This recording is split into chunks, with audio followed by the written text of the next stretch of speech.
kayak baba-baba gitu. Iya. Dan lu tahu kan, maksudnya dia udah pernah gagal dalam pernikahan. Enggak, dia tuh nggak gagal. Hah? Dia tuh nggak mau apa ya, maksudnya dia nggak mau nikah. Dia mau nikah, cuman nggak mau si bapaknya anak gue, ngerti gak sih? Gimana ya ngomongnya? Anjing ini terlalu bule nih. Jadi gini. Susah kalau nggak relate ya. Jadi gini. Jadi gue pacaran sama dia tuh udah punya anak, tapi nggak mau nikah.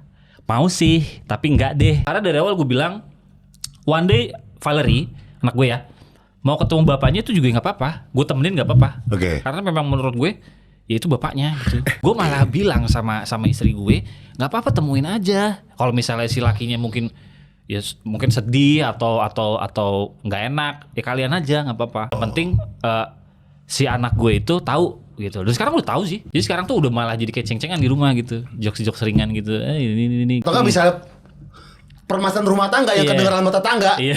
Cengeng ini, bapak lu 2. Iya, kayak gitu. Kalau sekarang kayak gitu, cuma lebih soft aja. Jadi kita langsung nyebutin namanya aja.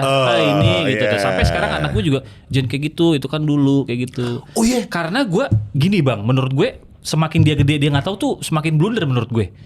Nanti dia ketika tahu umur 17 tahun dia baru tahu. Berarti dia sekarang juga harusnya udah tahu gitu. Takutnya dia juga benci sama bapaknya. Oke, mending dikasih tahu dari sekarang. Iya, jadi kasih tahu, gue Sape, nama gue Sape, orang mana, dia gini, kasih tahu deh. Kalau mau temuin aja, nggak apa-apa, nggak masalah. Jangan berarti kayak gitu tuh anti banget ya. Udah jangan pernah ketemu lagi, enggak.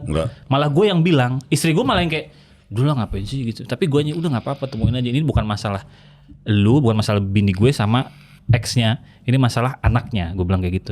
Jadi ya udah temuin aja, mana kayak Toys R Us kayak, bantuin apa kayak. Tapi kan zaman sekarang kan co-parenting udah lumrah ya. Iya. Ya sebenarnya nggak mau dilumrahin juga, kebetulannya gue problem NYC itu New York itu.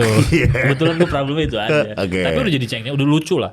Udah nggak yang jadi masalah. Gue takutnya soalnya nanti ketika dia gede malah dia tahu dari orang. Wah itu pecah bahaya tuh. Itu bahaya. Udah benci sama lu, benci sama bapaknya. Benci sama emaknya juga. Ribet. Lu kasih tahu aja lu gini. Gitu. Tapi proses lu legowo menerima dia punya anak ketika PDKT pertama kali